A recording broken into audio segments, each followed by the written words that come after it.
Bienvenidos una vez más al simposio que ha transcurrido durante los últimos días y ha sido una gran bendición estar aquí y oro para que aquellos que están buscando y sintonizando en línea, que también haya sido una bendición para ustedes.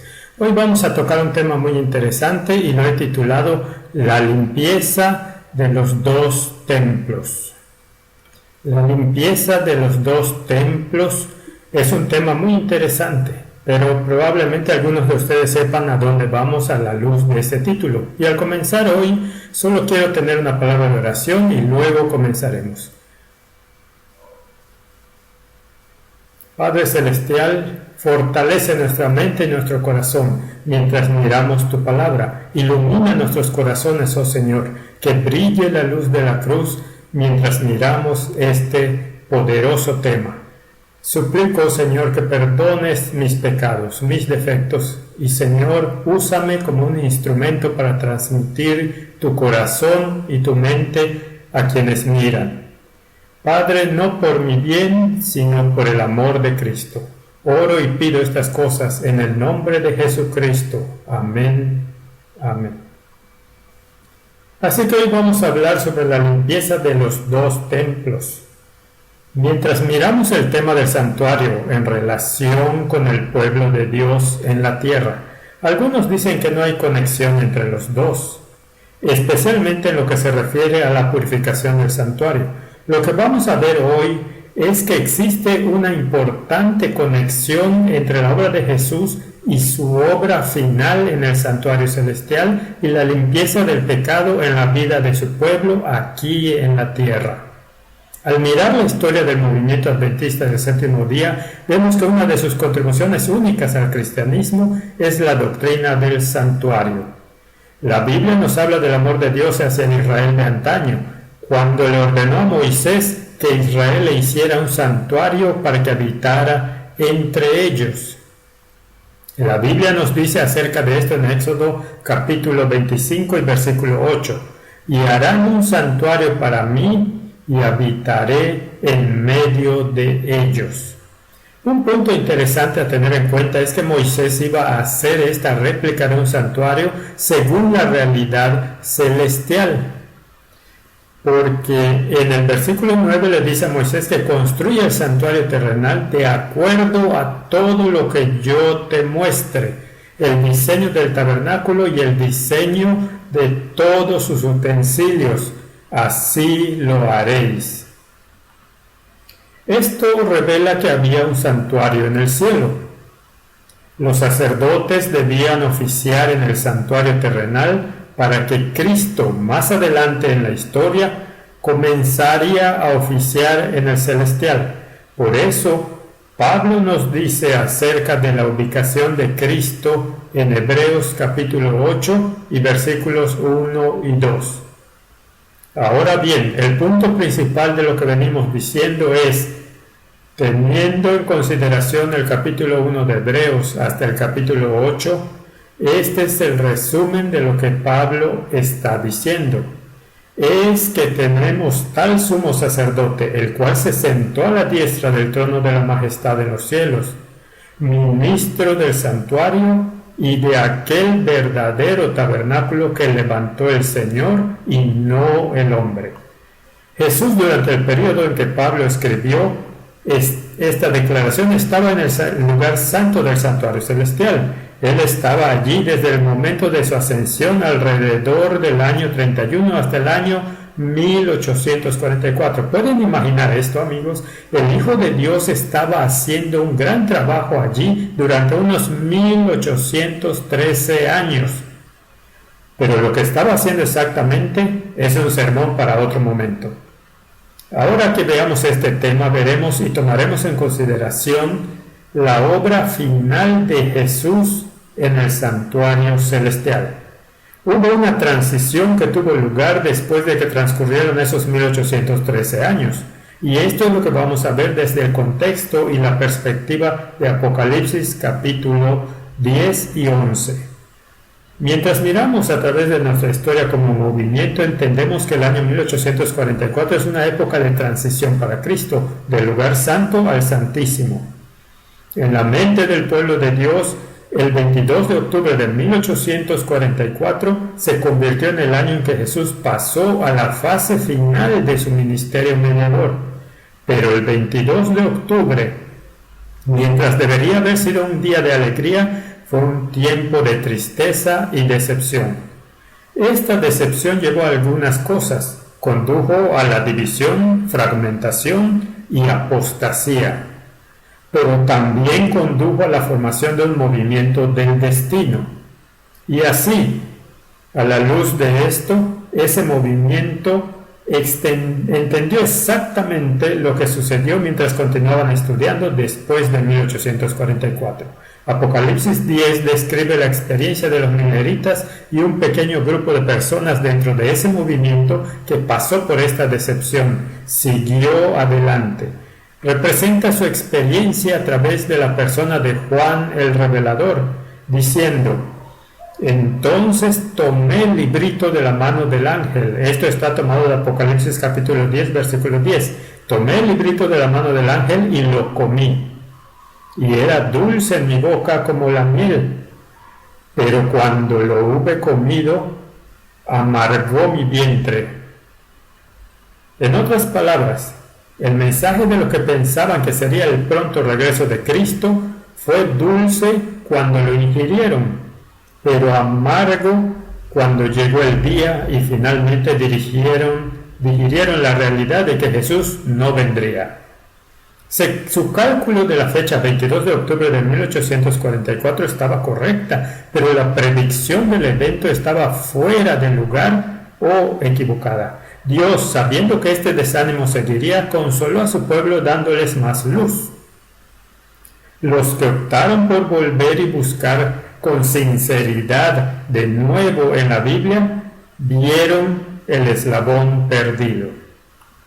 Es por eso que el ángel declaró en Apocalipsis capítulo 10 y versículo 11: es necesario que profetices otra vez sobre muchos pueblos, naciones, lenguas y reyes. ¿Por qué?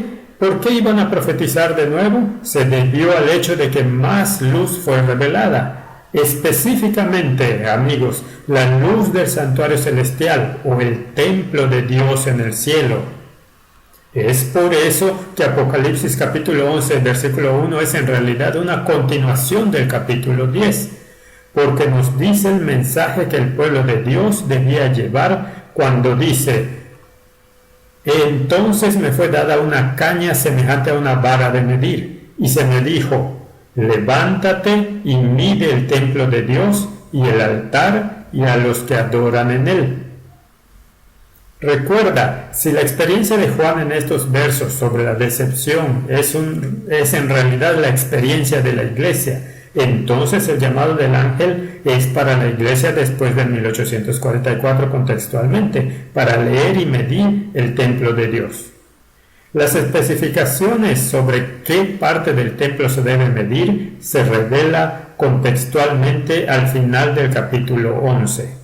Donde dice claramente en qué compartimento estamos al decir en Apocalipsis capítulo 11 versículo 19: y el templo de Dios fue abierto en el cielo, y el arca de su pacto se veía en el templo, y hubo relámpagos, voces, truenos, un terremoto y grande granizo.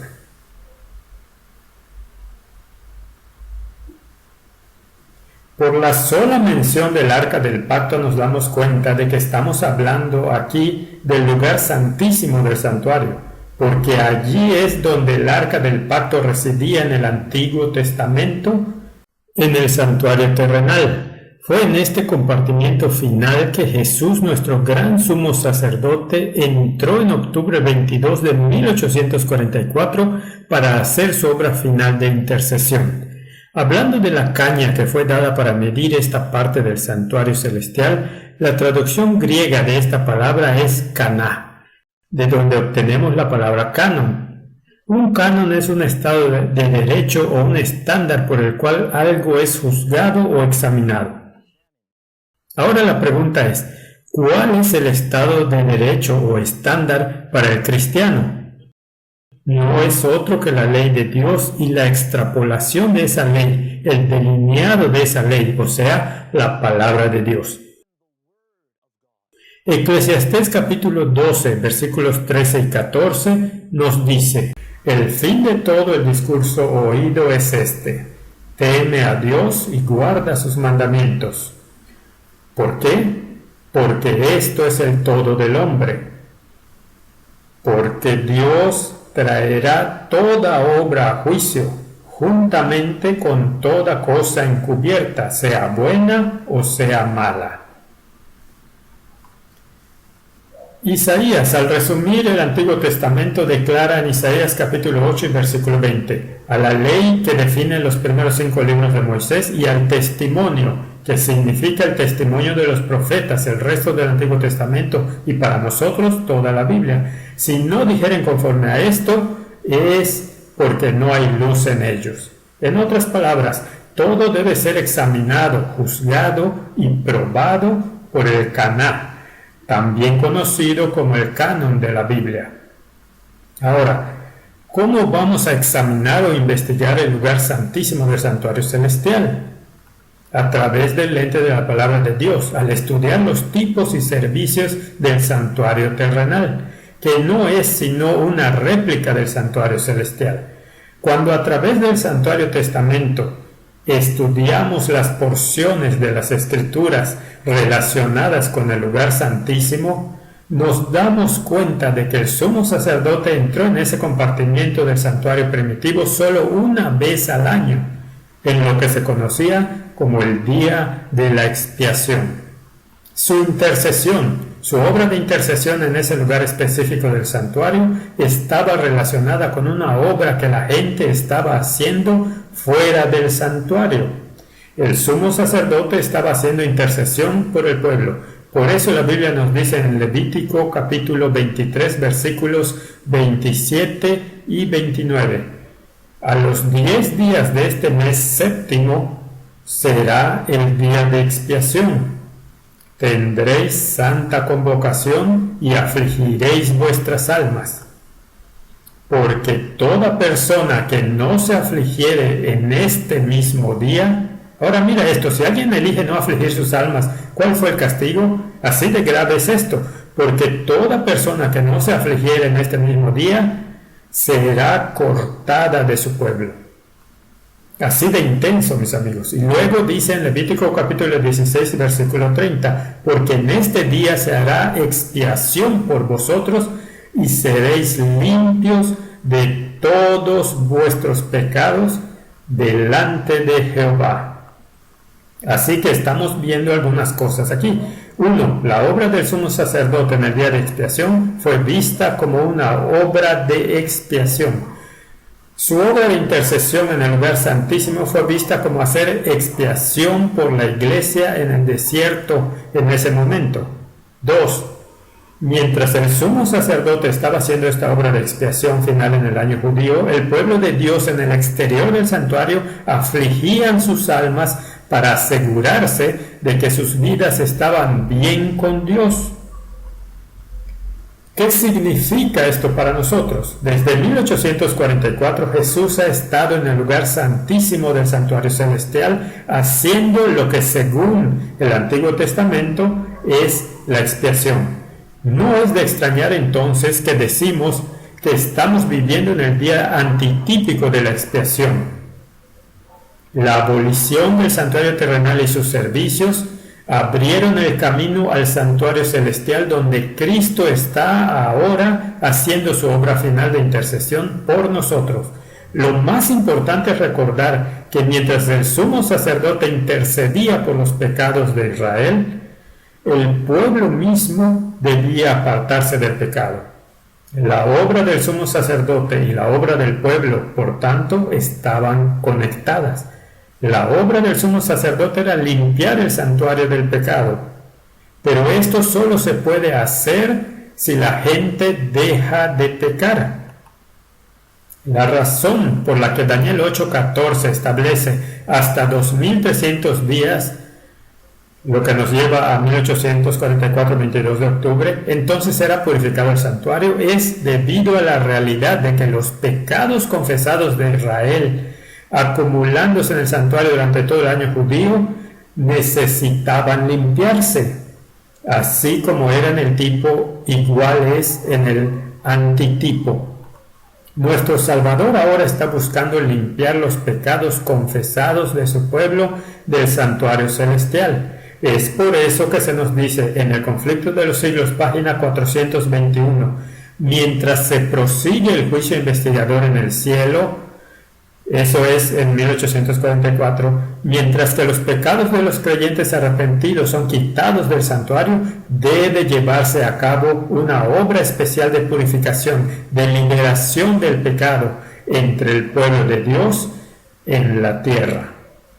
Otra declaración de la Review and Herald del 21 de junio de 1890 dice: estamos en el día de la expiación y debemos trabajar en armonía con la obra de Cristo de limpiar el santuario de los pecados del pueblo. Que ningún hombre que desee ser hallado con el traje de boda puesto se resista a nuestro Señor en su oficio. Como Él es, así serán sus seguidores en este mundo. Ahora debemos presentar ante la gente la obra que por fe vemos que nuestro gran sumo sacerdote realiza en el santuario celestial. Aquellos que no simpatizan, recuerdas en el Antiguo Testamento que los que no simpatizaban con la obra eran cortados. Escucha lo que dice aquí. Aquellos que no simpatizan con Jesús en su obra en los atrios celestiales, que no limpian el templo del alma de toda contaminación, sino que se involucran en alguna empresa que no está en armonía con esta obra, se están uniendo al enemigo de Dios y del hombre en desviar las mentes de la verdad y obra para este tiempo. Maranata, página 247. Cristo y los ángeles obran en el corazón de los hijos de los hombres. La iglesia del cielo, unida con la iglesia de la tierra, está peleando la buena batalla de la fe en este mundo. Debe producirse una purificación del alma aquí en la tierra, en armonía con la purificación efectuada por Cristo en el santuario celestial. A través de estas declaraciones vemos que la obra de Cristo en el santuario arriba está conectada con el trabajo de purificación en la vida de su pueblo aquí abajo.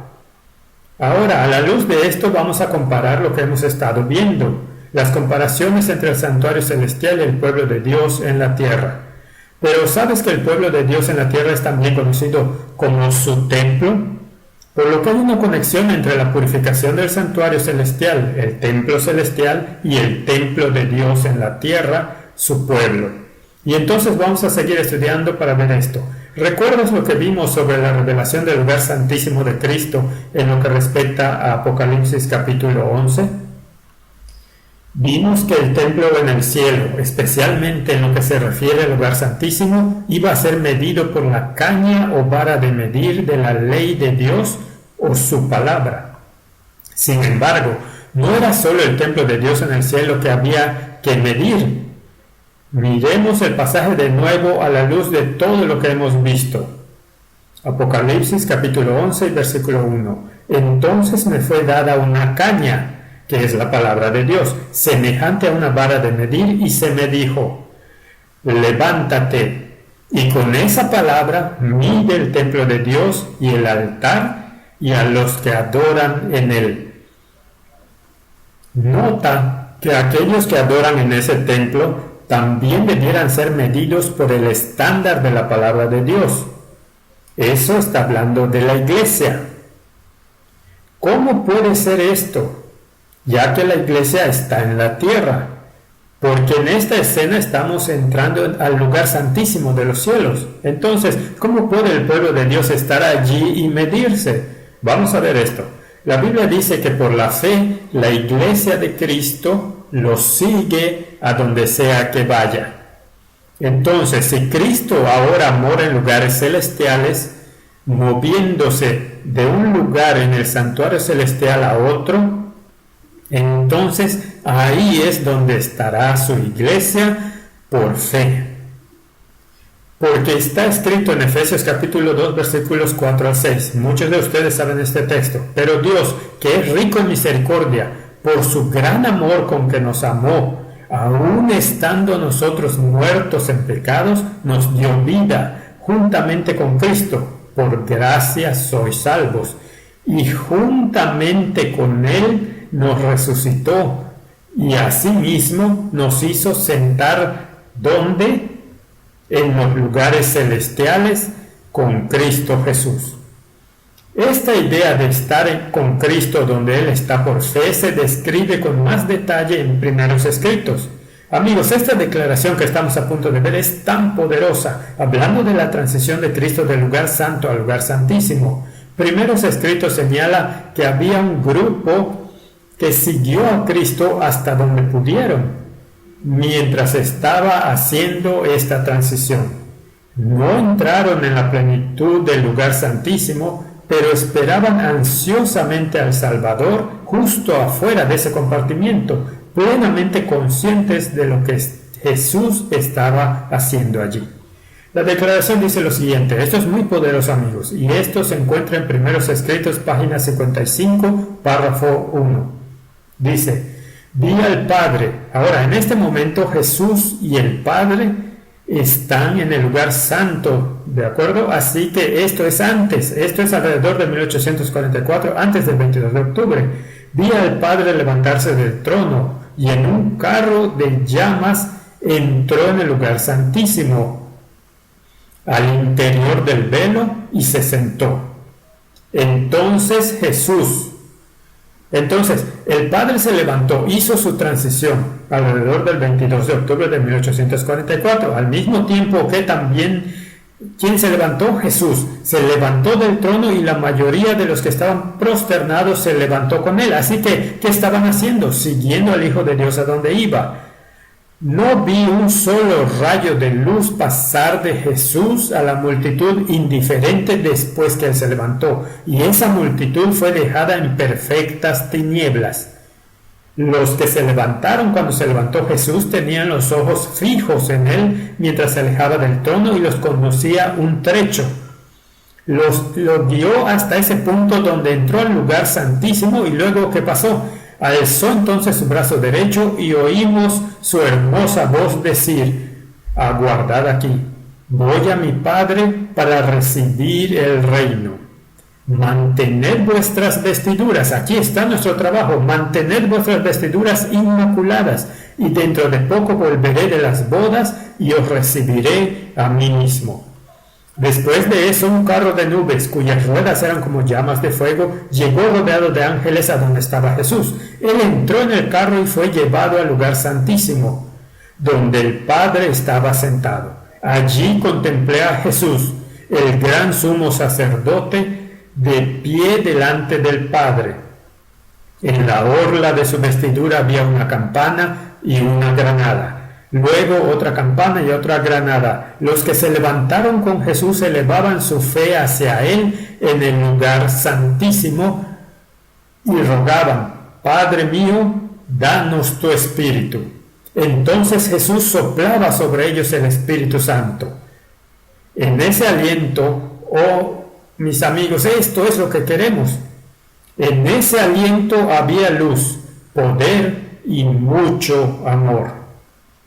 Gozo, y en un mundo que está sufriendo tanto mentalmente, les dio paz en ese aliento. Primeros Escritos, página 55, párrafo 1.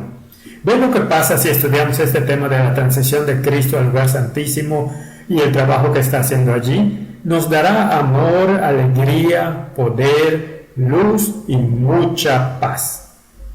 Oh, mis amigos, que estudiemos esta realidad. Estar con Jesús donde está, por lo tanto, significa ser plenamente consciente de su ubicación y trabajo en el santuario de arriba. Es tener plena fe en que no solo está haciendo un trabajo, sino que Él está haciendo su trabajo final.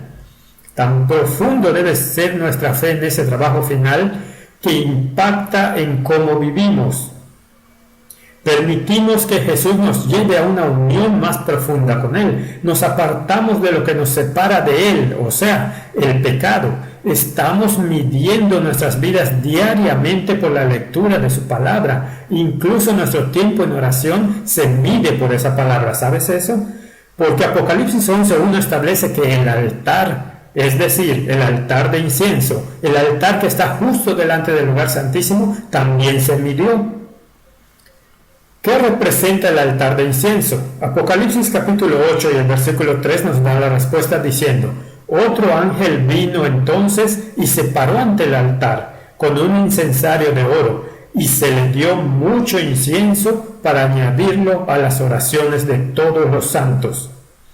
Sobre el altar de oro que estaba delante del trono. El altar del incienso representa o simboliza las oraciones del pueblo de Dios, tocadas y mezcladas con el incienso de la justicia de Cristo, para que puedan ser aceptables a Dios. Esto significa que si el altar del incienso se mide, es como un símbolo que revela la realidad de que nuestras vidas de oración también están siendo examinadas. Pasamos tiempo no solo midiendo nuestras vidas a la luz de las Escrituras, sino también pasamos tiempo diario con Dios en oración, como todos los patriarcas y profetas hicieron.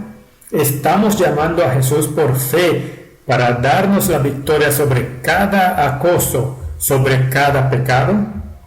El gran juicio está teniendo lugar y ha estado sucediendo desde hace algún tiempo. Ahora el Señor dice, esto está en el manuscrito 4 de 1888, mide el templo y sus adoradores. Y aquí están estas solemnes declaraciones poderosas. Recuerde que cuando camina por las calles en sus negocios, Dios lo está midiendo.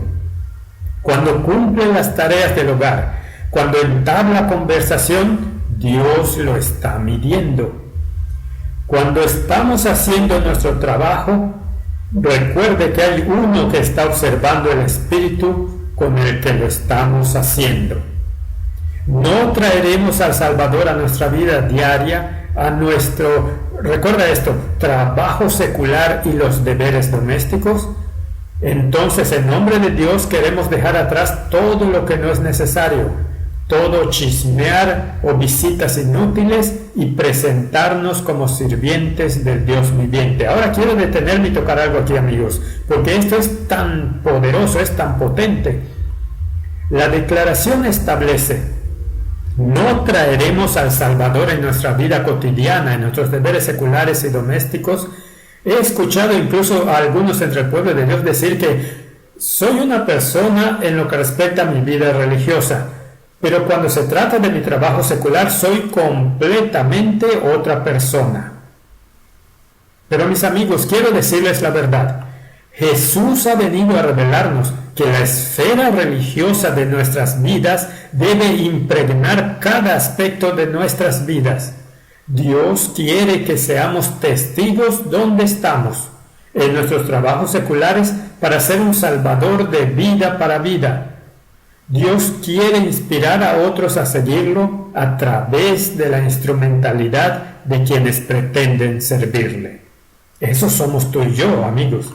Podemos llevar nuestra vida religiosa incluso en el lugar de trabajo. No estoy diciendo que vayas allí y trates de poner todo bien, pero lo que estoy diciendo es ser testigo como Daniel, trabajando en un ambiente secular, pero al mismo tiempo siendo un poderoso testigo. Tan poderoso, se nos dice, fue su testimonio, junto con el testimonio de sus 3 amigos, que cuando Nabucodonosor vio ese ángel estando con Sadrach, Mesach y Abednego, Ananías, Misael y Azarías en el fuego, pudo reconocer al Hijo de Dios. ¿Por qué? Porque los que estaban en el fuego lo habían representado bien. ¿Podemos hacer el mismo trabajo? Que podamos hacer el mismo trabajo. Lo que estamos viendo aquí es que mientras Jesús está en el templo en el cielo, su obra está conectada al templo en la tierra. No la estructura física del Antiguo Testamento, sino más bien el templo de la iglesia. El apóstol Pablo lo expresa de esta manera en 1 Corintios capítulo 3, versículo 16. ¿No sabéis que sois templo de Dios y que el Espíritu de Dios mora en vosotros? Si alguno destruyere el templo de Dios, Dios le destruirá a él. Porque el templo de Dios, el cual sois vosotros, santo es. Esto es poderoso, porque la consumación de la obra de Cristo, de interceder por el pecado en el lugar santísimo, está indisolublemente ligado a la erradicación del pecado en su santo templo, o sea, su iglesia en la tierra. Por lo tanto, leemos estas dos asombrosas declaraciones. ¿Estamos buscando su plenitud, siempre avanzando hacia la marca que tenemos ante nosotros? ¿Y cuál es la marca? La perfección de su carácter. Cuando el pueblo del Señor alcance esta marca, serán sellados en sus frentes. Llenos del Espíritu, estarán completos en Cristo. Y cuando eso llega a la finalización, mira lo que sucede. Y el ángel registrador declarará: consumado es. Comentario Bíblico Adventista, volumen 6, página 11-18. ¿Qué es lo que está terminado? Es la pregunta que queremos hacer. Ahora mira esto. La siguiente declaración nos da nuestra respuesta. Y esto está tomado del Conflicto de los Siglos, página 599. Cuando termine el mensaje del tercer ángel, la misericordia divina no intercederá más por los habitantes culpables de la tierra. Entonces Jesús dejará de interceder en el santuario celestial. Levantará sus manos y con gran voz dirá: hecho es. Y todas las huestes de los ángeles depositarán sus coronas mientras él anuncia en tono solemne.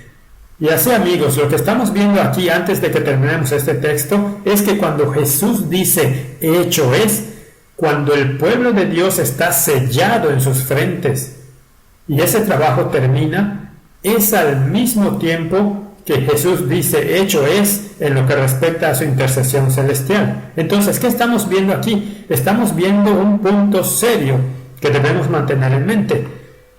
Jesucristo, cuando dice que hecho está, dos cosas suceden simultáneamente.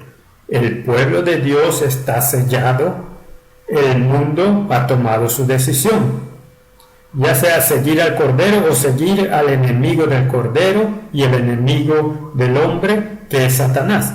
Y así como el mundo está polarizado en estos dos grupos, ocurre un sellado en ambos casos.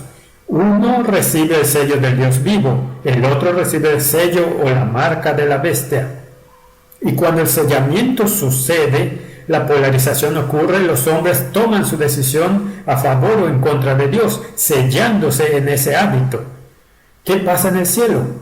Cristo responde diciendo: hecho está, y termina su intercesión.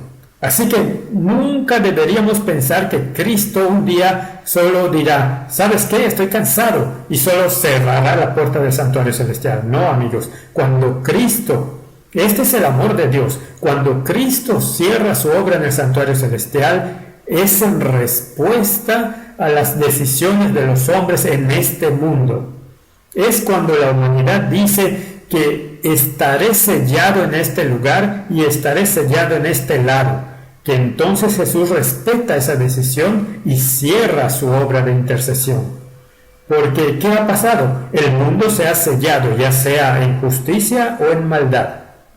Y Cristo respeta esa decisión. Una vez que los hombres están sellados, esto es lo que continúa diciendo la declaración: levantará sus manos y con gran voz dirá: hecho es. Y todas las huestes de los ángeles depositarán sus coronas mientras él anuncia en tono solemne. Ahora, aquí está, así es como lo sabemos: el que es injusto, sea injusto aún. ¿Ves cómo el aspecto de la elección, cuando los hombres deciden, Cristo respeta esa decisión?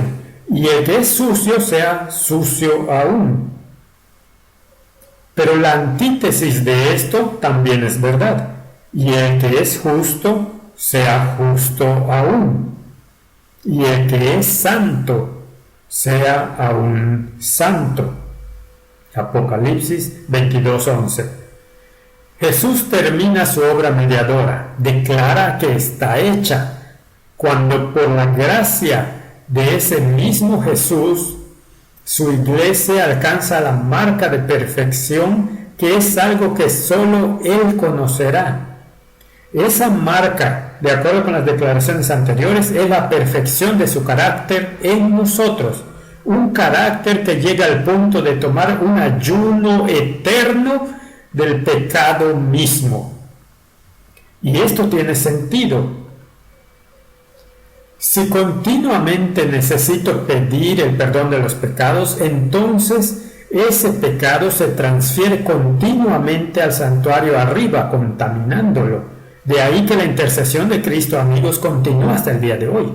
Es cuando el pecado cesa en nosotros, en el templo de abajo, que Cristo puede poner fin a su obra de intercesión en el templo de arriba.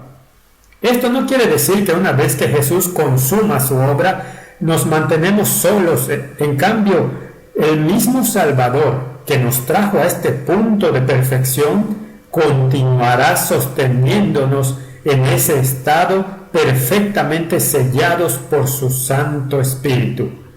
Mientras que el poder habilitador y restrictivo del Espíritu se retira del mundo, no se apartará de los santos.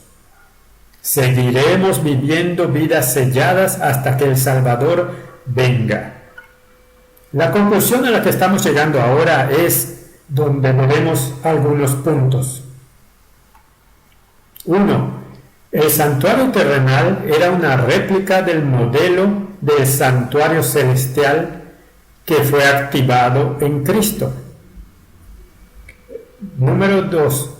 Mientras que la verdad del santuario se conocía en los días de Pablo con respecto a Jesús estando en el lugar, se perdió de vista. Sin embargo, se levantó de nuevo durante los años que siguieron al gran chasco. Por lo tanto, encontramos los mensajes de Apocalipsis capítulo 11, versículo 1. Mira el templo de Dios en referencia al lugar santísimo. 3. No solo el mensaje del santuario fue revelado el 22 de octubre de 1844, sino la transición de Cristo a su fase final del ministerio en el lugar santo fue también revelada. Y 4. A la luz de esto el pueblo de Dios, como los hebreos de la antigüedad, debían quitar los pecados de sus vidas. Que cuando el pecado cesara en ellos, dejaría de contaminar el santuario arriba, terminando así la obra final de expiación de Cristo. Que escojamos, amigos, acercarnos a Jesús, que pasemos tiempo con Él en la palabra y la oración, y demostremos que hemos estado con Él en cómo tratamos a los demás. A la Iglesia se le ha dado la responsabilidad de proclamar la realidad que tenemos un abogado con el Padre, un gran sumo sacerdote, cuyo ministerio sacerdotal sostiene al mundo en misericordia y brinda a las personas la oportunidad de ser transformadas eternamente. El mismo Jesús que murió por nosotros, ahora intercede por nosotros y un día, muy pronto, regresará por nosotros. Ahora quería compartir una historia a la luz de esto, a fin de mostrar que si copiamos ese patrón perfecto, lo que sucederá es que mientras vivimos nuestras vidas en armonía con ese patrón, pondrá fin a la obra en el cielo en cuanto a la intercesión. Recuerdo que un día me desperté por la mañana y estaba estudiando El deseado de todas las gentes. Para darte una ilustración de este punto, estaba estudiando El deseado de todas las gentes, el capítulo titulado Los días de conflicto. Y mientras estudiaba la vida de Jesús como un niño y cuando era adolescente, vi algunos puntos importantes sobre su vida, señaladas realidades significativas que nos muestran cómo debemos vivir en nuestro mundo hoy si el pecado cesara en nuestras vidas. Jesucristo fue uno que, mientras amaba a Dios, reveló su amor por Dios en la forma en que trató a su prójimo. Y esto es algo crucial para nosotros en nuestras vidas hoy. Así que me levanté y leí ese capítulo, y mientras leía ese capítulo vi que Jesús hizo algo asombroso. Cada vez que él y sus hermanos tenían hambre y se tomaban un descanso de su trabajo y se alejaban de su trabajo para comer algo, cuando regresaban de comer, a veces veían gente en la calle, gente pobre y hambrienta, y mientras sus hermanos les hablaban duramente, Cristo vería esa alma como alguien por quien moriría. Y entonces, ¿qué hizo? Tomaría su comida, dice la inspiración, incluso hasta el punto de padecer hambre él mismo. Él tomaría esa comida y la daría al individuo que se estaba muriendo de hambre. Ahora, amigos, esto es en lo que quiero que pienses. Ese día, terminé de leer la historia y hay otro punto de la historia que sacaré al final. Pero mientras salía ese día estaba tan inspirado y dije, Señor, yo quiero ser como Jesús. Quiero vivir como Él. Es tan increíble lo que hizo. Fue tan desinteresado en el ministerio hacia otros. Ministerio agresivo, por cierto. Y así salí y estaba buscando a alguien. Y tenía algunos tratados que quería repartir a la gente. Dije que iba a salir y repartirlos. Lo que ya te muestra que empecé a perder el sentido de la historia. No es que los tratados sean malos. Debemos difundirlos tanto como podamos. Pero verás el contexto mientras explique la historia. Así que fui, anduve haciendo mis recados, buscando a alguien a quien ministrar, así como Cristo ministraba a las personas. Y así me encontré con este caballero cuando estaba caminando por las calles de Silver Spring, Maryland. Y yo vi a este caballero, e incluso antes de que me acerque a él, pude olerlo. Olí el alcohol en su misma persona y estaba sentado ahí y se notaba que estaba medio borracho. Y amigos, miré a este hombre y dije, Señor, quiero testificar a este hombre. ¿Y sabes lo que hice? Saqué el folleto y se lo di a él. Yo le extendí la mano para dársela y ese hombre tomó su mano y la agitó con ira contra el folleto y contra mi mano. Ahora, amigos, cuando vi que estaba en shock, pensé, ¿cómo podría este tipo rechazar esta pieza de literatura que estoy tratando de dar? Estoy tratando de darle la verdad. Y así, mientras lo hacía, me gritó y dijo, hombre, eso no es lo que necesito. Entonces, volví a meter la mano y estaba tan frustrado. Y así, a medida que se enojaba más y más, finalmente dije, está bien, Señor, respetaré eso. Y me alejé y volví a mi vehículo. Me senté en el auto y mientras estaba allí, ¿sabes lo que estaba pensando? En lugar de pensar, Señor, ¿qué fue lo que salió mal? Dije en mi mente, qué audacia de este hombre para rechazar la verdad que estaba tratando de darle. Y amigos, ¿ustedes saben de lo que me convenció el Espíritu de Dios? Dijo, aquí, ¿recuerdas lo que te dije esta mañana en devoción? ¿El ejemplo que te di? Lo que este hombre necesita en este mismo momento puede no ser una revista, puede ser comida. Y entonces dije, oh Señor, perdóname.